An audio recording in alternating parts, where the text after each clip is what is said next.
Hello students, welcome to the video series of subject Advanced Computer Networks. We are in the third unit, that is unicast and multicast routing. Today's our topic is Border Gateway Protocol.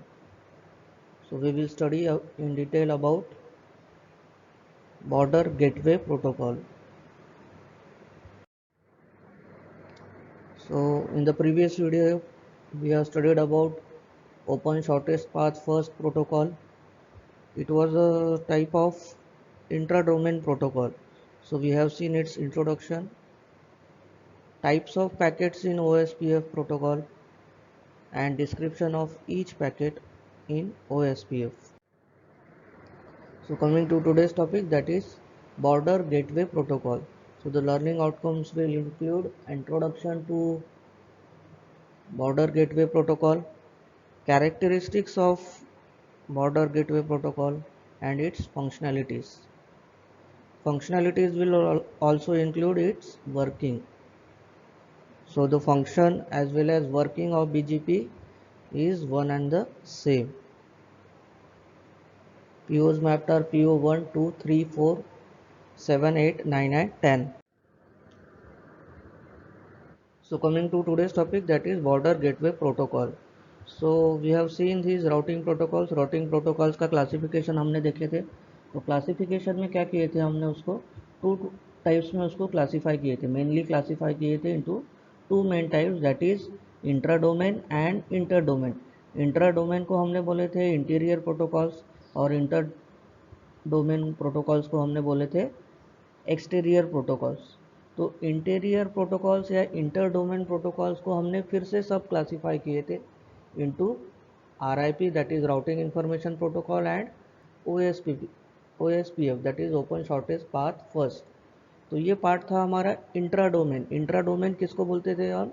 With in the system, with in the particular सब network या network पर inside the system, तो उसको बोलते थे हम interior या intra domain protocol.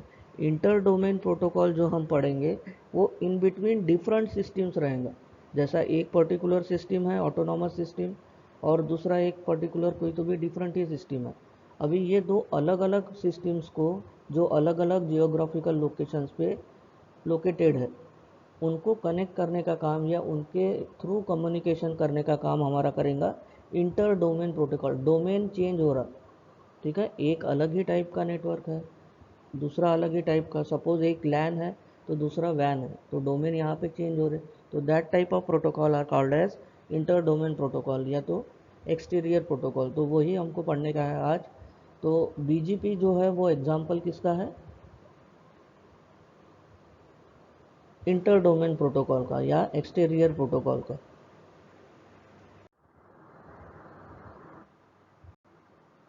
So the BGP's main function is to exchange network reachability information with other BGP systems. अभी इंटर डोमेन प्रोटोकॉल है यानी अलग अलग टाइप के नेटवर्क्स है. हम अज्यूम कर रहे हैं एग्जांपल लैन टू वैन.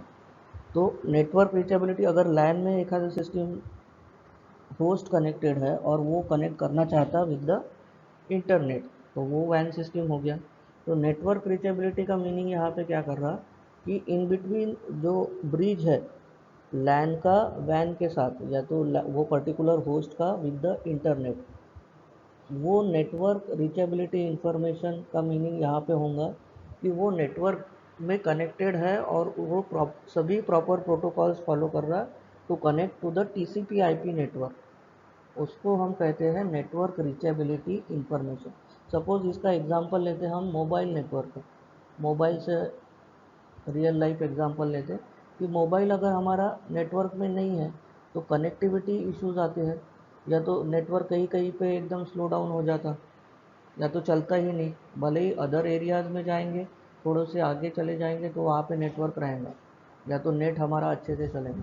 तो उस टाइम पे क्या होता है इंटरनल प्रोसेस कि जो हमारा सिस्टम है या जो प्रोटोकॉल्स है वो चेक करते हैं विद द ISPs यानी इंटरनेट सर्विस प्रोवाइडर कि वहाँ पे नेटवर्क का रेंज या जो भी इश्यूज आ रहे हैं उससे रिलेटेड ट्रबल शूटिंग किस टाइप से इन द मिनिमम टाइम करने का. तो that is called edge network reachability information. तो main function is to exchange network reachability information with other BGP systems. Other BGP systems का मीनिंग हो रहा कि दूसरा सिस्टम भी similar type of activity perform करते रहेगा, ठीक है, क्योंकि इंटर डोमेन है तो दो अलग अलग टाइप के नेटवर्क यहाँ पे कनेक्ट होगा। Third is border BGP constructs and autonomous system graph based on the information exchange between the BGP router. अभी ये एक पॉइंट है कि इसमें क्या करेगा, BGP प्रोटोकॉल एक नेटवर्क ग्राफ क्रिएट करेगा ऑफ पर्टिकुलर राउटर नोड्स। तो नेटवर्क ग्राफ करने का पर्पस क्या रहेगा उसका, to provide the better connectivity and to finding the shortest path in between the source and the destination, या तो राउटिंग इंफॉर्मेशन एक्सचेंज करने के लिए in between the BGP routers. So coming to characteristics of BGP, the major characteristics is inter-autonomous system configuration. The main role of BGP is to provide communication between two different autonomous system.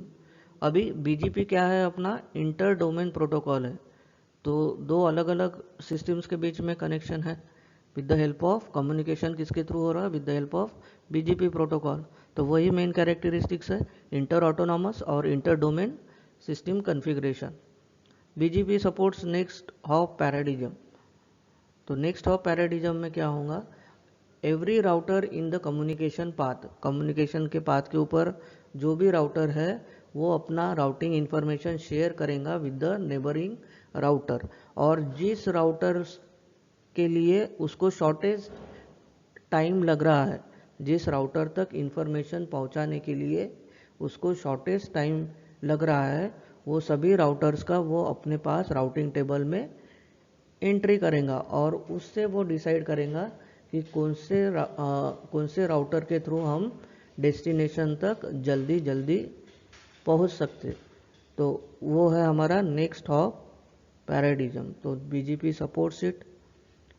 Coordination among multiple BGP speakers with in the autonomous system. अभी अलग अलग, अभी हमने क्या बोले हैं कि internet के साथ अगर कनेक्ट कर रहे तो इंटरनेट के अंदर ही भी multiple types of network exist कर रहे, उसके सब नेटवर्क्स एग्जिस्ट कर रहे, तो उनके बीच में कोऑर्डिनेशन का काम कौन करेगा, हमारा BGP protocol. Path information, BGP advertisement, advertisement means request, also include path information along with the reachable destination and next destination pair. तो BGP रिक्वेस्ट में क्या, BGP जब भी नेटवर्क इन्फॉर्मेशन शेयर करेगा या राउटिंग इन्फॉर्मेशन शेयर करेगा तो क्या मेंटेन करेगा, पाथ इन्फॉर्मेशन भी, यानी किस पाथ के थ्रू उसको जाने का है, अलॉन्ग विद द जिसके थ्रू वो डेस्टिनेशन तक पहुंचा। डेस्टिनेशन का मीनिंग यहाँ पे है neighbouring router, and the next destination pair का मीनिंग है कि उसका आगे का राउटर कौन सा डेस्टिनेशन रहेगा। ये प्रोसेस कब तक कंटिन्यू रहेगा, जब तक वो एक्चुअल डेस्टिनेशन तक नहीं पहुंचेगा तब तक। Next is policy support, BGP can implement policies that can be configured by the administrator. Different administrative policies है जो कौन कंट्रोल करेगा, हमारा administrator. For example a routing running BGP can be configured to distinguish between the routes that are known within the AS and which are known from outside the AS। तो ये different administrative policies है जो network administrator maintain करेगा। तो BGP क्या करेगा, ये network administrator की पॉलिसीज़ को फॉलो करेगा। Runs over TCP, inter domain है, फिर से वही कंसेप्ट आ रहा, इंटर डोमेन है यानी वो लैन रह सकता, वैन, मैन, किस भी टाइप का, तो उसको TCP के ऊपर रन करना ही है, तभी जाके वो उसको हम बोलेंगे inter domain protocol. BGP conserve network bandwidth conserve करेगा, यानी मिनिमम नेटवर्क को यूज़ करने की वो कोशिश करेगा to reach the ultimate destination. It supports CIDR। So coming to functionalities of border gateway protocol, तो BGP peer performs three functions which are given. BGP peer means in between different systems, जितने भी systems connected है through the border gateway protocol, तो वो interconnectivity को हम क्या करेंगे, peers, 1 to 1, 1 to many, that is peers. The BGP peer performs three main functions. The first function consists of initial peer acquisition and authentication. peer acquisition का meaning यहाँ पे हो रहा है कि सपोज ए सिस्टम है, उसको कनेक्ट करने का है बी सिस्टम के साथ, तो सबसे पहले एक्विजिशन में क्या होगा, कनेक्शन एस्टेब्लिशमेंट का प्रोसेस चलेगा। पहले वो रिक्वेस्ट भेजेगा, फिर वो रिक्वेस्ट का रिस्पॉन्स आएगा, फिर वो रिस्पॉन्स का एक्नॉलेज जाएगा, और फिर थर्ड फोर्थ स्टेप में वो कनेक्शन वो दोनों के बीच में एस्टेब्लिश होगा। तो एक्विजिशन यानी दोनों सिस्टम्स एक मेक के साथ फुल्ली जब कनेक्टेड है, जैसा फर्स्ट का पूरा कंट्रोल सेकंड के ऊपर है और सेकंड का भी पूरा कनेक्शन कंट्रोल फर्स्ट के साथ है, तो that process is called as acquisition. And authentication, authentication तो आपको पता है, both the peers established a TCP connection and perform message exchange that guarantees both sides have agreed to communicate। तो वही हमने बोले कि रिक्वेस्ट रिस्पॉन्स का साइकिल चलेगा, पहले रिक्वेस्ट जाएगा, दूसरे सिस्टम से रिस्पॉन्स आएगा, फिर पहले सिस्टम से एक्नॉलेज जाएगा, फिर कहीं जाके कनेक्शन एस्टेब्लिश होगा, और फिर वो through the BGP protocol messages exchange करेंगे। The second function mainly focus on sending of negative or positive reachability information। Negative positive का मीनिंग हो रहा, निगेटिव सिंपल है कि अगर नेटवर्क रीचेबिलिटी नहीं है तो वहाँ पे निगेटिव रिस्पॉन्स ही जाएगा, अगर है तो पॉजिटिव। बट ये भी एक वाइटल पॉइंट है उसमें कि नेटवर्क रीचेबिलिटी अगर दे रहा है तो उसी के थ्रू हमारा कम्युनिकेशन होने वाला है। The third function verifies that the peers that and the network connection between them are functioning correctly। जो भी इंटरकनेक्टेड पेयर्स है with the corresponding autonomous system, वो प्रॉपरली फंक्शन कर रहे हैं कि नहीं है, तो वो भी वेरीफाई करेगा हमारा BGP protocol. MSBT related questions, तो जनरली इसका शॉर्ट नोट आता है, explain border gateway protocol for 4 marks, all questions are for 4 marks. Inter domain protocol थोड़ा सा अलग से पूछ लिया, इंटर डोमेन में कन्फ्यूजन हो सकता, तो इंटर डोमेन प्रोटोकॉल यानी ही अपना BGP। और last is explain the characteristics and the functionalities of BGP। तो वर्किंग अगर पूछा है, गलती से अगर वर्किंग पूछ लिए, वर्किंग तो पूछेंगे नहीं, बट वर्किंग मीन्स फंक्शनैलिटीज़, ठीक है। बाकी प्रोटोकॉल का फंक्शनिंग या वर्किंग सेम ही है जैसा OSPF करेगा, सिर्फ इसके कैरेक्टरिस्टिक्स थोड़े अलग है, थोड़े यानी वो इंटर डोमेन था, ये है हमारा इंटर डोमेन। तो वर्किंग अगर आया तो वही फंक्शनैलिटीज़ ही हमको लिखने का है। So what we have studied in today's lecture, that is introduction to BGP, characteristics and functionalities. So thanks for watching the video lecture. In the next video we will study about topic 3.9, that is DVRM. So thank you.